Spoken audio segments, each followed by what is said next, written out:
Au TEP, chers frères et sœurs, nous allons nous entretenir cet après-midi de la démarche, nos différentes démarches que nous qualifions de spiritualité, nos parcours.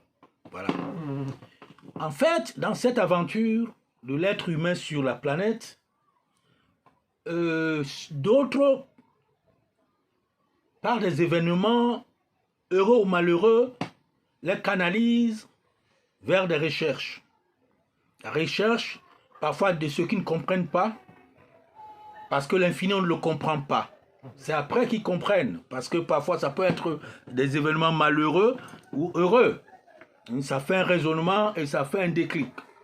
Alors, le problème ici, c'est que pour des âmes qui sont prêtes, ils ne prennent pas les personnages qu'ils entendent dans des différentes communautés religieuses comme des personnes qui ont vécu.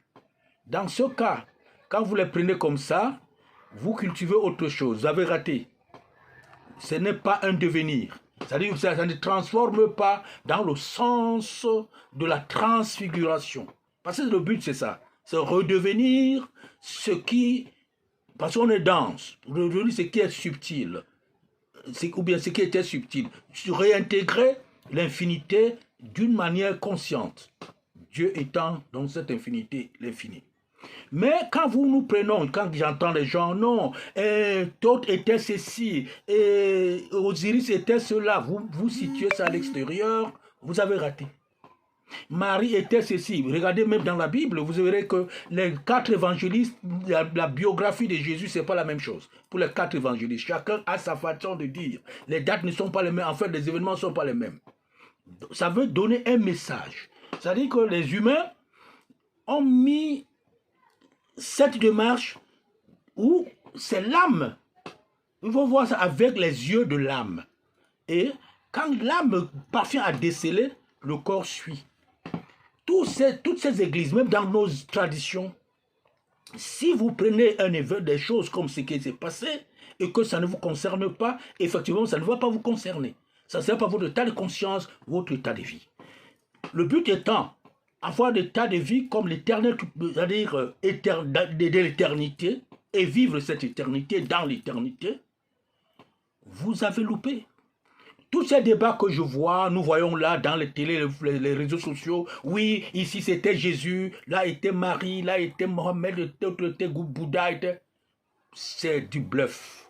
Vous racontez, c'est comme une fable qui cache quelque chose. Les mythes, quand on ne les pénètre pas, on est extérieur. Donc on fait l'exotérisme. Et quand vous ne faites pas l'ésotérisme, ça ne vous transforme pas. C'est-à-dire ça vous évangélise d'une certaine manière, vous ne volez pas, ne tuez pas, ne faites pas ceci, mais ça reste là, ça ne vous transforme pas. La preuve, quand on va vous dire ça, mais le moment venant vous mettre de l'argent, vous allez voler. Mais quand c'est un état de conscience, vous n'allez pas voler, vous n'allez pas tuer, parce que c'est un état de conscience, c'est un cheminement. Donc en vous, voyez tous ces personnages, parce que les gars ont codé ça. Ça représente tout, même le corps physique a un rôle, chaque organe a un rôle spirituel. Les yeux, le foie, la rate, tout, le sexe, tout, les poils, tout a un rôle spirituel. À partir du moment où vous ne maîtrisez pas ces rôles, vous ne comprenez pas pourquoi c'est là, parce que la terre, l'air et le feu que vous êtes, plus cette éternité en vous, si vous ne savez pas comment, donc, passer ça dans la tanor, qui est pour les alchimistes, la transformation, le feu, vous avez raté.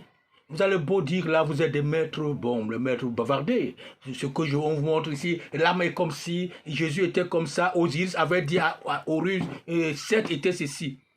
Rien n'est mauvais, rien n'est bon. Tout est là pour compléter, pour transformer les choses. C'est-à-dire que cet équilibre, le yin et le yang, c'est pour que nous sachions les trans. En fait, à un moment donné, ça devient un. Tout est un. C'est la division, diable veut dire la séparation.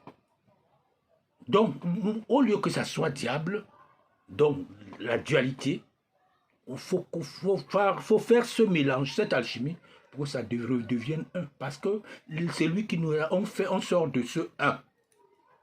La chute, c'est cette division-là. C'est ça la chute. Donc, en nous, cherchons à vivre ces choses, que ce soit nous-mêmes. C'est-à-dire que, par exemple, comme vous voyez là, tout ça, c'est des symboles qui disent des choses en nous. Nous ne voyons pas ça extérieurement. Tout était ceci, il était comme ci, comme ça. Et Jésus était ça, Matthieu a dit ceci. Mais attends, les croyants sont comme les gens qui font du commérage. Mais soyez celui qui vit, qui parcourt le chemin. Gens en vous, et vous devenez, c'est vous. Même dans le truc égyptien là que vous entendez, Thoth, Isis, Osiris, tout ça, c'est vous. C'est des étapes. C'est des étapes que vous devez parcourir vous-même, des situations que vous devez vivre vous-même. Et c'est ça, à la fin, vous voyez que les deux deviennent un. Le mal est le maître du bien. Mettez ça dans la tête. Le mal est le maître du bien. C'est à travers le mal que nous transformons. Sinon, on allait lutter pour quoi? On allait faire tous ces efforts pour quoi?